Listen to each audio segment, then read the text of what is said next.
What's going on, fellas? Welcome back to the channel. My name's GRIZZ. Today we're going to be doing an update on Call of Duty 2020 Zombies. Everything that we know so far, but we're going to be talking about the campaign, the multiplayer, and we'll finish off there with zombies. Hope you guys enjoy the gameplay in the background. This is going to be a gameplay commentary. Let's go ahead and start things off here real quick with, there's going to be multiple studios developing this title. Treyarch's the lead developer, Sledgehammer and Raven Software is the supporting developers. Now this information comes from one of Kotaku's inside sources back in May of 2019, where they leaked that Treyarch would be taking over as lead developer for Call of Duty 2020, and Sledgehammer Games would drop back to a support role for development. To further explain this, originally Sledgehammer Games was assigned for the leadership role along with Raven Software to make this year's Call of Duty game, but it's set during the Cold War era. This is what we found out from the Kotaku article, and it's most likely involving Vietnam. This time frame takes place between 1955 and 1975. This Cold War was a conflict between the United States and the Soviet Union, but that conflict itself was among the communist government of North Vietnam against South Vietnam, whose principal ally was the United States. So there we go, we got the big picture as to what we know about the campaign. This is coming from Kotaku. They have not been wrong before, so this source is very credible. Since Treyarch is the lead developer, it's most likely that the multiplayer will be more like Black Ops 1 with the combat style of jungle warfare.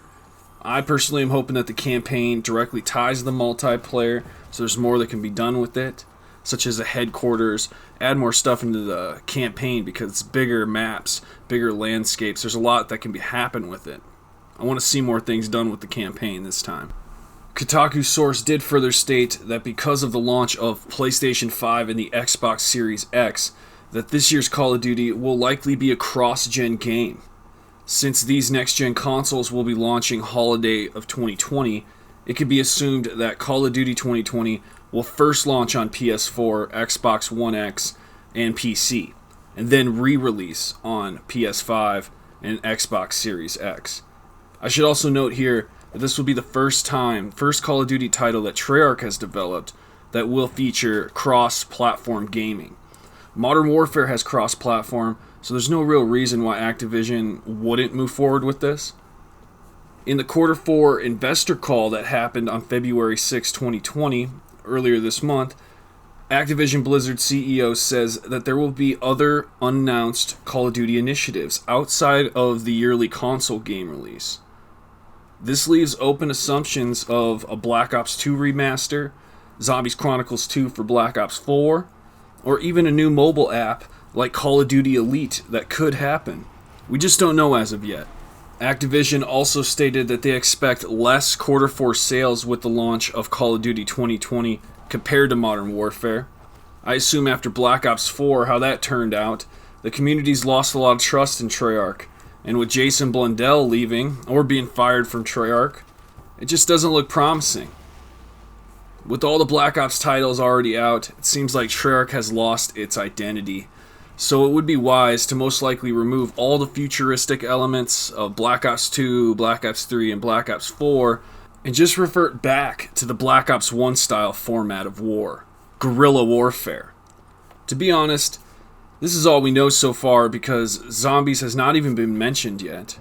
All we can assume is that the Chaos storyline will most likely not be returning, since that was a large reason why Black Ops 4 Zombies was a failure. A lot of people just weren't interested in that storyline. It was a gamble to begin with. I do personally like Ancient Evil. I think it's one of the best maps in Black Ops 4 Zombies. I just really wish it was Ether specific. The Chaos storyline, in my opinion, it didn't pop for me. I didn't feel connected to the characters at all. Okay, so if the Ether storyline returns, it will most likely be completely remade to accent the Cold War era campaign, which will render what we know from before basically meaningless, but it's all got to make sense, right? It's all got to wrap up. The campaign has to somewhat break off with another ending in order to produce Zombies. The multiplayer will take place branching just directly off of the campaign itself, and this would make the most sense. If there is a Battle Royale element to it, I'm interested to see how that would pan out, because Blackout was pretty good. It's just that they gave up on continuing to support it. If there was more support happening and it just wasn't playlists and quad feeds and that was it, because that's probably easy. I'm assuming that's easy for Treyarch to do. But if we're to go as far as adding new features in, new contracts in, things like that to just keep it fresh, those types of things, especially animations, is a lot of work. I think those things need to be addressed here in this next Call of Duty game in order for it to pop, for players to stay engaged, be active. Get those weekly challenges in, man. Zombies, throw them factions in. Now, if you're interested in knowing all my recommendations as to what I would like in Call of Duty 2020 Zombies, be sure to check out my last video. I went through a full list of 10 things changes that needed to happen, that do need to happen for Zombies to reach its full potential. I'd really like you to check out that video. But this really is all we know right now when it comes to Black Ops 5, Call of Duty 2020. We don't know much right now, but the reveal is just around the corner, fellas. So be sure to subscribe, activate that push notification, and I'll see you in the next video. Viollent out.